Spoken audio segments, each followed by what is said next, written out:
சென்னையின் பிரபல தாதாக்களில் ஒருவர் காக்காதோப்பு பாலாஜி. 1990களில் சாதாரணமாக சிறு சிறு அடிதடிகளில் ஈடுபட்ட பாலாஜி பின்னர் வியாசர்பாடி பிரபல ரவுடி நாகேந்திரன் தொடர்பால் தொடர் கொலைகள், ஆள்கடத்தல், கொலை முயற்சி போன்ற வழக்குகளால் பிரபலமானார்.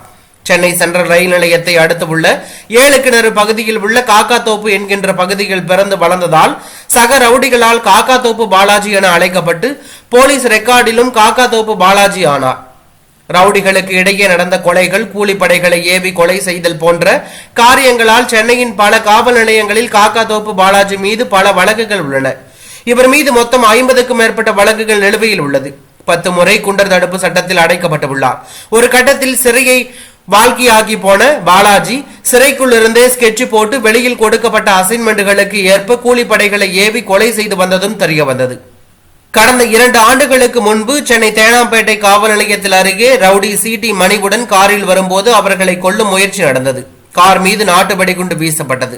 காரை எதிர் திசையில் செலுத்தி நூலிழையில் இருவரும் தப்பிய சம்பவம் அப்போது சென்னையில் பெரும் பரபரப்பை ஏற்படுத்தியது. இந்த நிலையில் ஆம்ஸ்டாங் கொலைக்கு பிறகு சென்னை காவல் ஆணையராக அருண் பொறுப்பேற்றதிலிருந்து ரவுடிகளை ஒடுக்கும் நடவடிக்கைகளில் ஈடுபட்டு வந்தார். இதுவரை 100க்கும் மேற்பட்ட ரவுடிகள் கைது செய்யப்பட்ட நிலையில் சில ரவுடிகள் ஆந்திராவில் தலைமறைவானார்கள். இந்த நிலையில் தலைமறைவாக இருந்த காக்காதோப்பு பாலாஜி போலீசார் தீவிரமாக தேடி வந்த நிலையில் அவர் புளியந்தோப்பு பகுதியில் பதுங்கி இருப்பதாக ரகசிய தகவல் கிடைத்தது. அதன் அடிப்படையில் தனிப்படை போலீசார் அதிகாலை அவரை பிடிக்க முயன்ற போது போலீசாரை தாக்க முயன்றார். அப்போது போலீசார் தற்காப்புக்காக அவரை சுட்டார்கள். அதில் பரிதாபமாக உயிரிழந்தார்.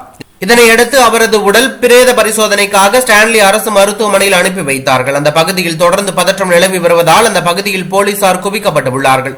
எதற்காக என்கவுண்டர் என்பது குறித்த தகவல் ஏதும் காவல்துறை தரப்பு இன்னும் வெளியிடவில்லை. இவர் நாகேந்திரனின் நெருங்கிய கூட்டாளி என்பது குறிப்பிடத்தக்கது. பிரபல ரவுடி காக்காதோப்பு பாலாஜி என்கவுண்டர் செய்யப்பட்ட சம்பவம் சென்னையில் பெரும் பரபரப்பை ஏற்படுத்தி உள்ளதாக தகவல் வெளியாகியுள்ளது.